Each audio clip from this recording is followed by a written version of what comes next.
welcome back to Open Your Eyes. This is our second conversation, and as we mentioned, it's all about learning archery. We are joined this morning by Kenrick Logan. He's the founder of Rescued Belize Center Shot. He's also joined by Millie Castillo and Kenrick Logan as well. They're also students, but there's a deeper story behind this morning's conversation and demonstration that we are going to be showcasing.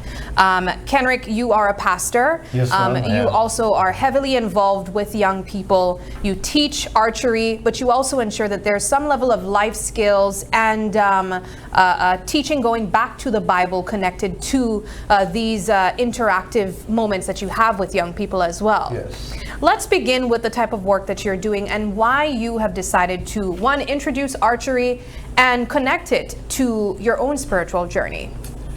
And so many years ago, back in the black and white TV days, you know, you had the cowboy and Indian. Yes. And you either want to be a cowboy and have 238 hanging, or you want to be an Indian with a bow, right? But our family, 15 of us, there was no way we can afford a bow. And at some point in time, bow and arrow was actually on the endangered weapon list in Belize. Somebody rewrite the law, and I was waiting for that moment. So I was 30 plus years when I had my first bow. And ever since then, I've always been working with young people and worked with young people all of my life. I am a builder by profession. Pastor is my calling from God, is what I do. And so I like to serve, but I like to serve community. And I like to teach what God had given me to other people. So over the years, I taught construction. But archery is my passion. I don't play any kind of other sports. And so I kind of like to be alone and relax and calm down. So archery fit me well with that. But when I started off, it dawned on me that this is a sports that we don't do in Belize as a sport. It's a very competitive sport. And I always say, we don't know the talent we have in our streets until we allow every single person the opportunity, whether they have money or no kind of money. Everybody deserves an equal opportunity at any skills they want to. Archery is actually the second safest sport in all the world, the second safest competitive sport. Even though you're using an arrow and you're aiming it as a projectile. Yes, even though you're using an arrow and aiming it as a projectile, there are some rules that is built into archery that keeps the sport safe. Yes. And so the only other safety sports than this is table tennis, right? So I don't know, but that's what Chess or robotics are well, those are considered they're competitive, but they're more games, right? And so we can do archery indoors and outdoors. Okay. Even though there's a projectile, if you follow the rules, you keep it safe. So where are you based? So we live in Santa Familia, my daughter and my son, but our church is in San Ignacio. Okay. So I pastor San Ignacio Baptist Church, right next to Racino's Wine House, wine church, I don't know. Yeah. But that's where we're at, and that's actually where we're doing archery. Come the end of July, the last week in July, we will be doing the first ever archery camp in Belize. Cool. Nice. And we will be doing the first ever archery competition as well. And so there will be first, second, third place male, first, second, third place female, and then an overall champion, whether female or male. We'll see. So Kenrick, this sounds like it was a passion for you. If I listen to your description of going from Western movies to now being an archer, it's quite a story to tell, but how did you get the buy-in from your kids to participate in archery? How did I get them to participate in archery? So when I had my first bow, I was living at mile 8. Kenrick was very little, just walking and talking, and my target was in the back of my yard. And one day he came outside and he says, "Hey Dad, your best shot ever." And there was a little deal, about a 25-cent piece called a tassos or whatever it was. Yeah. And he brought that out to me and he says, "Daddy, your best shot ever." And so I pinned that on my target. And I broke it in my first shot, which was good. Wow. But so Kenrick had a bow ever since he was small. The beautiful thing about archery and the beautiful thing with this type of bow is that all of us in this room can shoot the same exact bow. And so archery is a very mental game. It's not just a physical game, it's a very mental game. And so you have to be focused, you have to be just always paying attention, because You'll have your good days, you'll have your bad days, but because it's such a mental game, it is ideal for young people. It challenges them to stay focused. And it builds some physical skills that they can use all through life. Yes. And if you get somebody to be focused early, they'll stay focused through life. You can help them to stay focused through life at whatever they want to do. Archery is just one of those things. Well, we can't take your word for it. Let me be honest with you, right? My knowledge of archery, the little that I do know, comes from fairy tales, right? I used to read Robin Hood. Robin Hood, that's right. You know, way back in my days, Robin Hood. That's one, right? And the second one was I read somewhere as a child, right?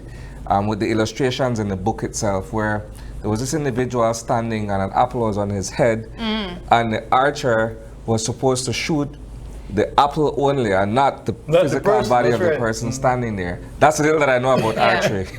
Yeah, so archery has its own set of rules, right? Our target behind you there, that's an international target, it's an Olympic target. With all of those rings, those are your score rings. And so if you're on the line, if you're in the total white, you're 0. Yeah. Okay. If you're in the first black line, you get the first number, which is 1. Yeah. Right? And Then so 2. right. All the way to 10. All the way to 10. Okay. And that's how you will score it. You will score wherever the arrow hit and stays, that's your score. So you will total those up. Well, you spoke about the benefits of archery, especially when you start young. But we can't take your word for it alone. We have to ask the young people that you brought with you. That's right. Let's get Kenny into the conversation, simply because you're the oldest of your siblings here. You think so? You think so? Oh my gosh, surprise me right now then. Is Millie's older? Millie is one. Whoa! Millie, let's get you in the conversation first then, girl. What brought you to be interested in this sport? The part about shooting. Ah. I like the part about shooting. How long have you been practicing this? We started a few months ago, I think, Okay. shooting bows. Okay. Do you see females often partaking Yes, in this? we have females. Okay. We have the youngest female is 7 years old. Oh, that's interesting. Okay. All right. All right. Well, Kenny, the youngest ma'am. one. Let's get you in the conversation. Your dad spoke about the moment. I guess you had you had a bow I had very one. early. I had one at around 6 to 7 years old. Okay. So that's when I started my shooting. What is it about archery that you enjoy? Honestly, I'm not a sports guy. Mm-hmm. I'm not a baller or a football player, and so I don't enjoy any of that. So when this came around, and I knew that I could, stand in one spot and shoot over and over 5-6 hours a day, I was like, this is for me. Yeah. 5-6 hours a day. 5-6 hours a day, yes ma'am. When I was younger and, I had all my equipment, I would come home after school like 3:30, 4 o'clock, and I would spend from about 4 to about whenever it started to get dark, just shooting my bow over and over. Yeah. So, without firing an arrow, can you show us form in terms of how you hold the bow and that sort of Yeah, stuff? so there's 11 steps to successful archery. The guy who developed the 11 steps to successful archery holds the most Olympic gold medal as a coach from the US, and he came around and he developed this program. So I am actually certified under a program called the National Archery in the Schools program, which is in the US, but it came through a ministry called Center Shot. And so that is why it's Rescued Belize Center Shot. Rescued is the name of my ministry, which should have catered only towards young men. And then a young lady at church says, Pastor, does girls shoot bow too? So I couldn't, Pastor, we can't lie. Yes, girls shoot bow. So we brought the girls in. It's fun. And so our first, one of the first things we do is actually, we try and figure out your dominant eye. You may be right-handed, but you may be left eye dominant. And so to figure that out, it's a simple deal. I am right-handed, right? And I've been shooting right-handed for forever, but I actually am left eye dominant. And so what do we normally do when we start with, that's the first class basically. We will get the kids to, or anybody in archery to put their hand like that. And then we can ask the guy behind the camera over there to tell us which eye he see when I put this over my face.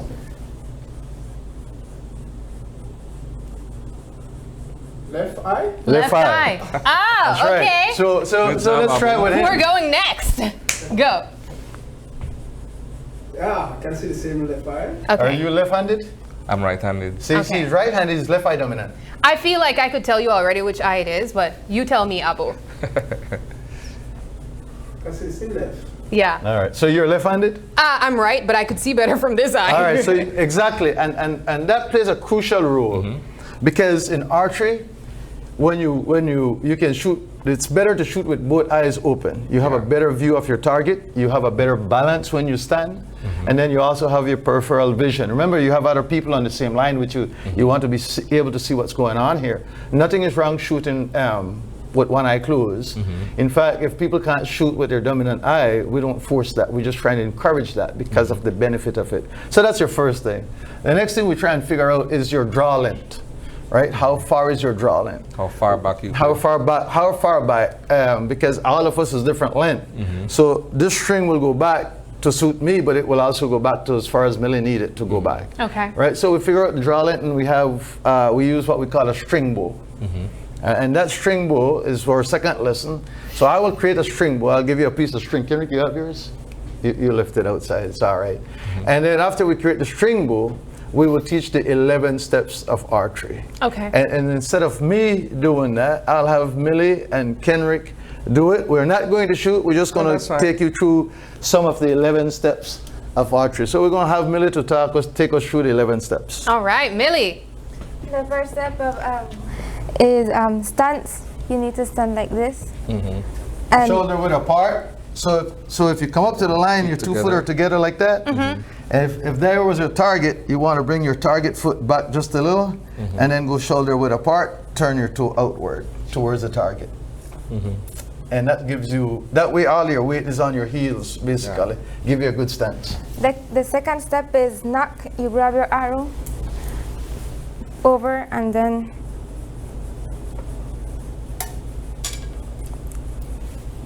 have it resting. Okay. And then the third step is draw handset. Draw hand So you set, could go ahead. okay. Draw handset. Below the knot, yes. And then bow handset. Right there.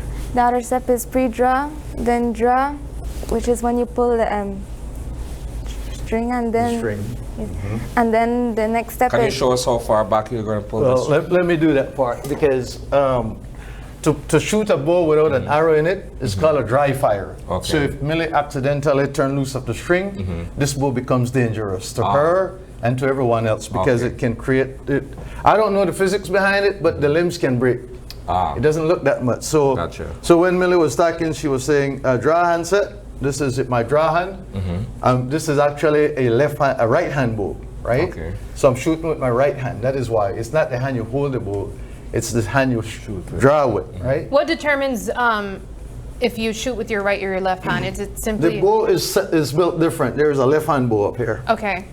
And I'm thinking that all bows are bows. That's We'll interesting. go through, if we have time, we'll go through the last part is the parts of the bow, and then we'll explain that. All right, so draw and set basically have joint, and then just beyond the joint in the middle finger. Gives you an even draw, and set keeps the string from rolling. All right, so you're out here at pre-draw, and then you draw. The next step will be anchor. And we teach the kids to anchor right at the corner of their smile, because that will be a place they will remember. Archery is all about building muscle memory, and so if you draw and you anchor at the same spot every time, right? So you anchor, and then it will be aim, shot set up, release, and I'm not going to do that. All right, so you release, and then there's a reflex. So when you release, you want your draw hand to come under near your shoulder. So you want a smooth release using the muscles in your back, and then review, follow through and review. Okay. All right, so you want to see where the shot went, how it felt, if everything was right, and so that would be your review. Speak to us a bit about the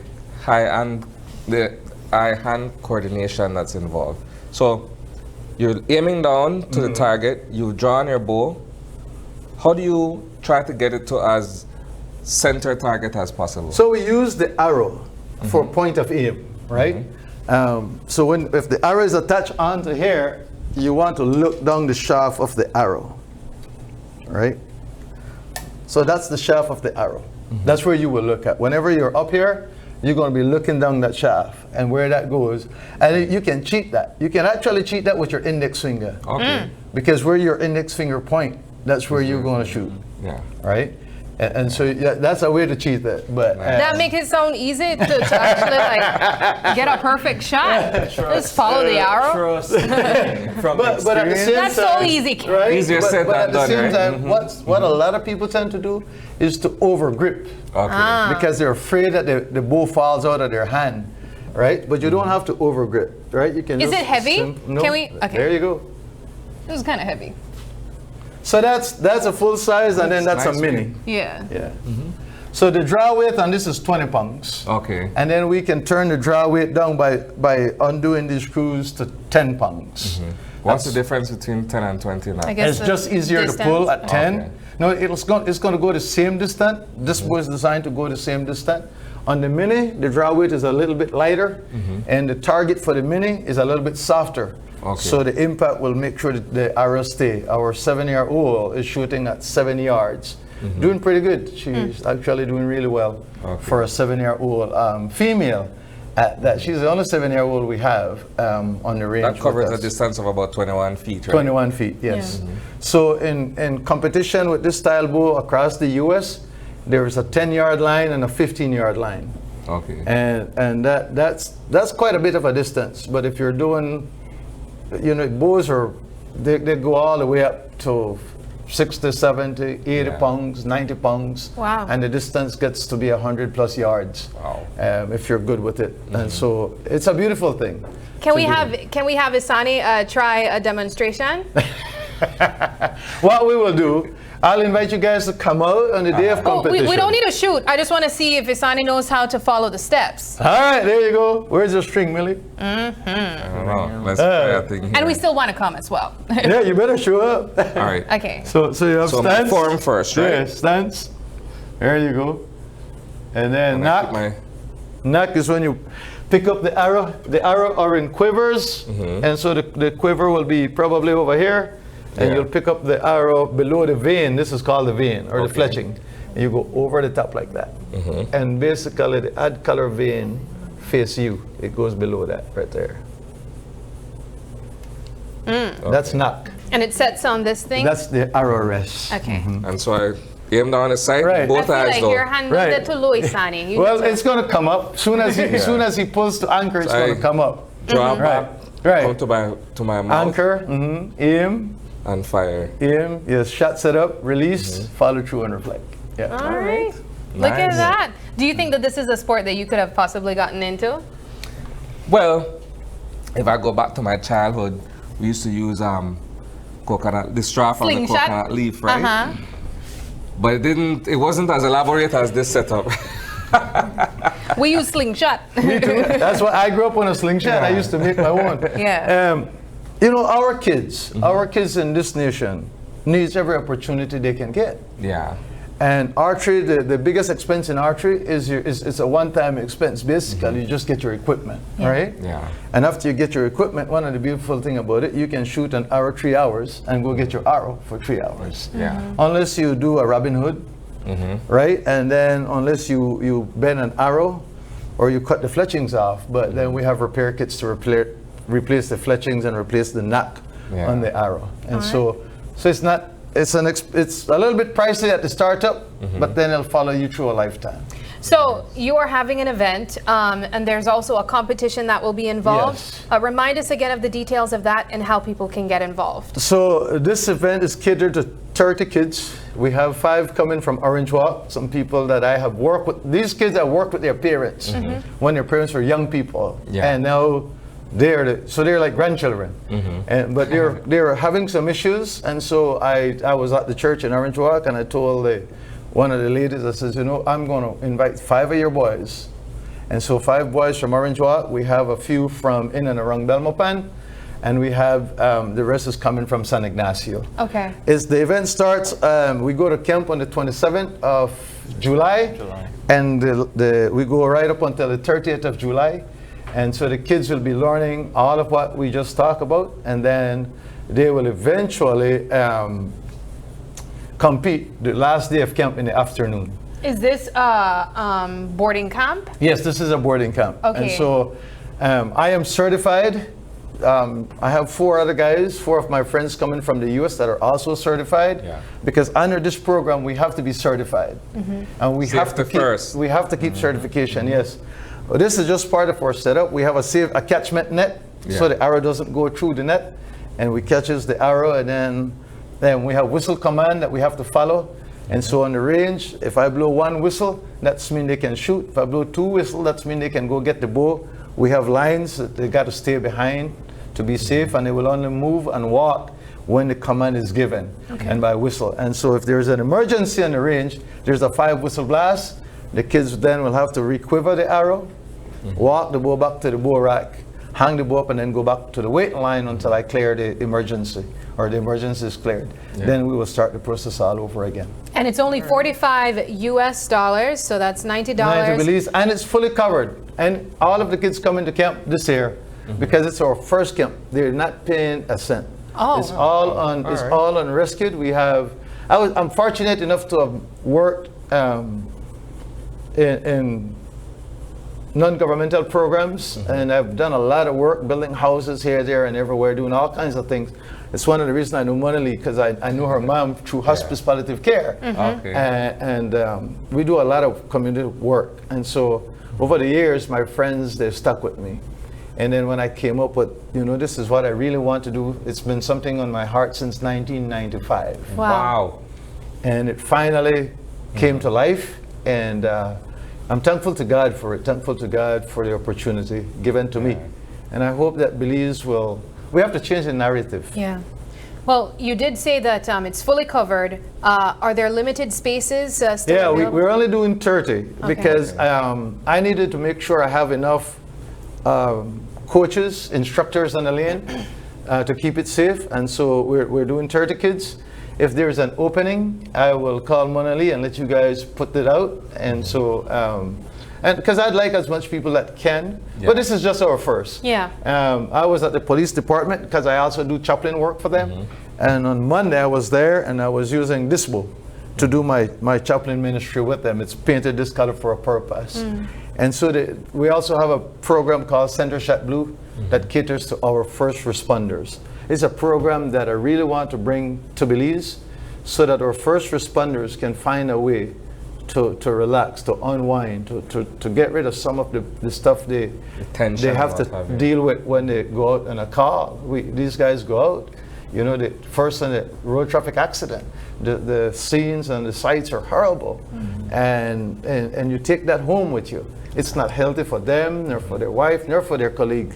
This is a good way for them to be able to unwind and to get their focus back in shape. Well, this sounds fantastic. It's the first of its kind. I've certainly seen a camp like this. And so we wish you guys all the best. Thank you. Thank you very much. Yes, it is the first. I am the first, as far as I know, professionally certified as an instructor. We're the first to really have a full-fledged archery range, not a full-fledged range. We make do with what we have, but we will be the first to run a camp and run a competition. But Belize can be on its way to the Olympic. We don't need a free ride anymore. Yeah. All right. All right. Because this is an Olympic sport. It's a Commonwealth sport. Yes. So we need to change the narrative. Fantastic. Brilliant. All right, we take a quick break, but don't go anywhere because when we come back, this morning's Devil's Advocate topic is, should the Belize Tax Service be allowed to publicize tax defaulters? We are going to be talking about that, and of course, we want to hear your thoughts on that too. Don't go anywhere. Open your eyes. We'll be right back.